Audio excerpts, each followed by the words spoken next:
Hello and welcome to a first ever episode of Driving Manual, our new channel. You may know us from Toronto EV Association, reviewing hybrid, electric and plug-in hybrid cars. We decided to start a new channel that will be all about fun cars, cars that could be disappearing very soon, like manual cars, sports cars, two doors, etc., etc. And this is one such example, 2026 Mazda Miata MX5 RF for retractable fastback. The RF stands for hardtop. This Mazda Miata in 2026 is still available in a soft top starting at 35,000 and hardtop starting at around 40,000. This one here, top of the line with all the upgrades, is about 45,000. The next one up, there's only two other hardtop convertibles in our marketplace. The next one up is a $100,000 plus Chevrolet Corvette. And then another one is a Porsche Carrera Targa, which is actually $200,000. So you could have pretty much 3 of those for one Corvette, 6 of those for one of the Porsches. And it's the only one available with a manual. Apparently, there's markets in Europe and such where the Porsche is available and with a hardtop in the Targa with the manual transmission. Here in our market, it's only PDK automatic. So this is the only manual hardtop convertible in our marketplace. There are conversion kits available from the company in the UK called Electrogenics.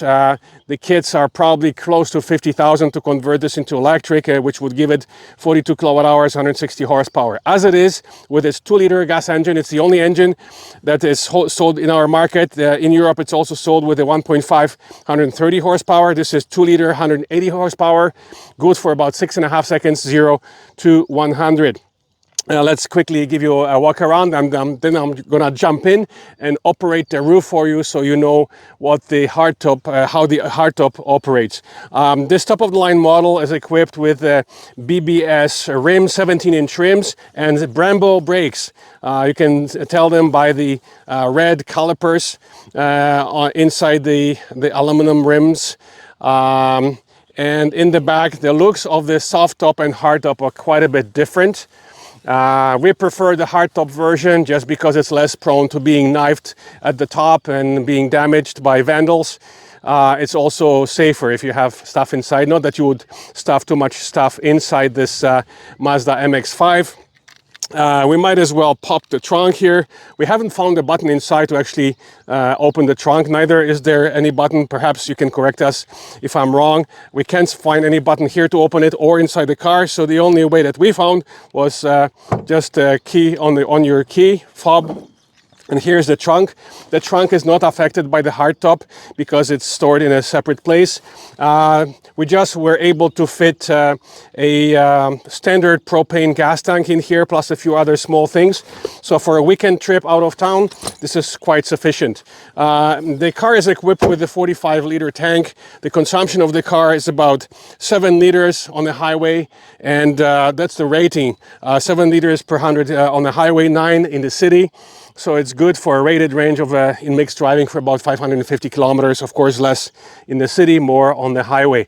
That being said, let me jump in. And I'm 6'3". Now, that's the only issue with this car, is that it's really not made for taller people. Like my son, who is 6'5", doesn't fit in it. I'm 6'3", and I think at 190 centimeters or 6'3", I'm the tallest person that can comfortably travel in this car with the top up. Any taller person can only travel with the top down, but then your head actually sticks out, so you'll be prone to receiving some stone chips on your head from passing cars. Okay, so let me jump in and show you the operation of the hardtop. We have to, of course, turn the car on. I think one of the solutions that Mazda should think about in the next update is make the key, like we had 2 other convertibles before. We had a smart diesel Roadster convertible, and we had a BMW 335 hardtop convertible as well. And you were able to operate the roof function. You could open it from outside using the key fob here. Unfortunately, it doesn't work. So you have to get inside, turn on the car, and then operate the roof. So here we go.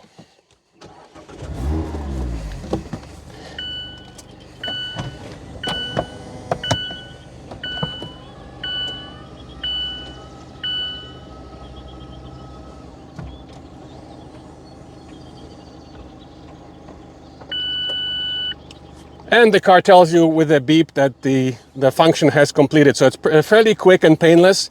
And now you're fully convertible, and you have some protection from the back. There's a little plastic cover that prevents too much air turbulence coming in from behind. Okay, so let's just jump in. Take you for a quick spin in this Mazda Miata and talk about the history, the performance, the results of our testing, and its competition.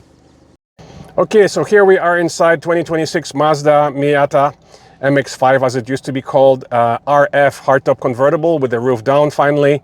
Again, at 6'3" or 190 centimeters. I'm just about the tallest person, tallest size that can fit into this comfortably. Very sporty Recaro seats also will prevent people of larger girth to fit nicely into those seats. They are very huggable, so they keep you well in the turns, but larger people need not apply.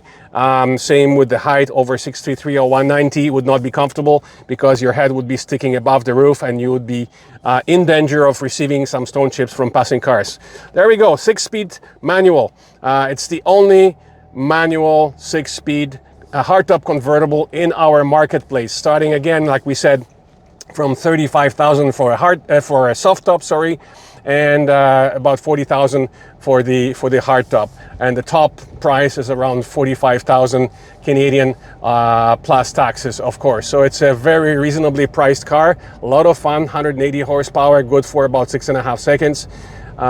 So this is an amazing, fun toy, and it's been around since 1989. So it's been around for 37 years. So we're gonna take it on the village twisties and show you how much fun it is. The car is on only 1 ton. I mean, 1 ton sounds like a lot, but it's not. We've been testing all these electric cars, even our i3, which is all CFRP and aluminum. It's 1.5 tons with its tiny 22 kilowatt-hour battery. This is exactly 1 ton, and the hardtop only adds about 50 kilograms to the weight. So at 1 ton and 180 horsepower, 6.5 seconds, this is a perfect little roadster, very light and nimble.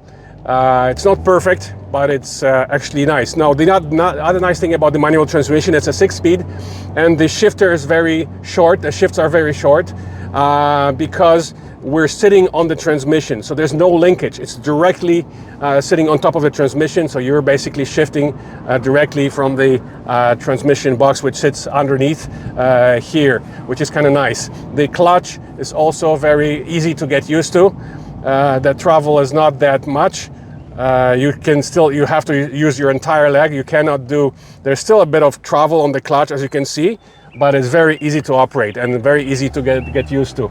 So we're gonna drive along the shores of the Georgian Bay here in our village, which has quite a few twisties, and in this car we're able to take those twisties on a much higher speed that normally you would take in any other car, especially in an electric car. So it's kind of fun. So the car hugs the road very well, even though the tires, the 17-inch tires, are not that fat, but they're able to handle the twisties at the, you know, it's also the car actually encourages you to take the turns at a higher rate of speed just because of how well it hugs the road. There's actually a track mode in this car, but we're not into taking cars to the track. There we go, there's a first twisty. So there we go. Normally I would not take any other car at this rate of speed at just around 50 kilometers per hour. Normally I take this turn at around 30 kilometers per hour. This car I'm doing 50, which is basically a speed limit, and it feels very comfortable and very sure-footed on those twisties. So here comes another one. So I can do them in 4th gear. I could probably switch to even 5th gear. There we go. Another sharp turn, 4th gear. Basically doing those turns at 50 kilometers per hour. I don't remember ever doing those turns in any other car recently. Mind you, they were all mostly electric cars or plug-in hybrids, or hybrids, much larger cars, much heavier cars. I wouldn't dare taking these turns in 4th gear at 50 kilometers per hour. This is quite incredible. There you go. And no no sign of any tire squealing or any such signs. The car, you sit down to the low down to the ground, and the car just hugs the road. It's like a basically go-kart. The only other car that gives you this feeling is a Mini Convertible. Yes, you can get it in automatic, purely automatic with a soft top. It is a 4-seater, but it's really 2+2. The rear seats are useless, and the Minis are priced starting from $47,000 all the way to $65,000, which means that the top version of this Mazda Miata aligns with the cheapest version of the Mini Convertible. Now, to get the same performance as this Mazda Miata in a Mini Convertible automatic, because it's the only one that's the only transmission that's available with the Mini, you would have to go with a JCW. The JCW priced at $65,000 or $20,000 more than this one. So you tell me if you think it's worth it. I mean, of course, the Mini brand enthusiasts will say, yeah, okay, no, Mini, you can't compare Mini with the Miata, but I think it's the closest competition for it. If you don't mind driving automatic here, for the purpose of our channel, we're reviewing the 6-speed manual transmission. So here we go, 5th gear. The one thing we can mention is that compared to our Mini, which we do have in the family, we have a Mini Clubman manual 6-speed. This Mazda revs much higher. So at about 100 kilometers per hour, you are already at 3,000 RPM, and this car revs up to 7,500 RPM. So it revs much higher than most of the other cars. You can see the red line is past 7,000 RPM. So compared to the Mini, for example, at 100 kilometers per hour, you're already at 3,000 RPM. To get that kind of revs in the Mini, you have to be at 120. So the Mini in the 6th gear revs much lower than this Mazda. And the maximum horsepower of this car is reached at over 7,000 RPM. So there we go, another twisty. We're gonna reduce. Another sharp turn. There we go, there we go. And we can take this turn even at, again, much higher speed than we used to. So we'll try and take you out of the village slightly to show you the kind of noise that you get with the top down at a higher rate of speed. So the speed here is much higher when you exit the village, of course. So back to 1st gear, 2nd gear, 3rd gear, 4th, 5th, 6th. Okay, gets very noisy, but hopefully you can still hear us. And this is the fun. Even more fun if you put the windows down, but then you couldn't hear us at all because of the wind noise. But it's so much fun. Again, our consumption stats on the highway line up with pretty much the ratings. I'm gonna slow down so that the noise is less. The consumption on the highway was 7 liters per 100 kilometers. In the city, our usage consumption was, excuse me, about 8 liters per 100, where it's rated for 9. So in the city, driving carefully, you can actually do better than the rating. You can get the typical Mazda consumption screen here, play around with it, where you have your trip stats, and basically that's how you get on our indicator here with consumption. We're at 7.5, which is halfway between the highway consumption and city consumption. So that means that with a 45-liter tank, you should be good for up to 600 kilometers on the highway. That's about it from us for this first ever driving manual video on our channel.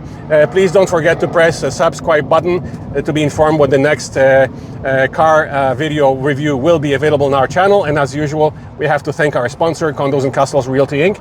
You can find them at www.condosandcastles.com. Thank you for watching, and we'll see you at the next review.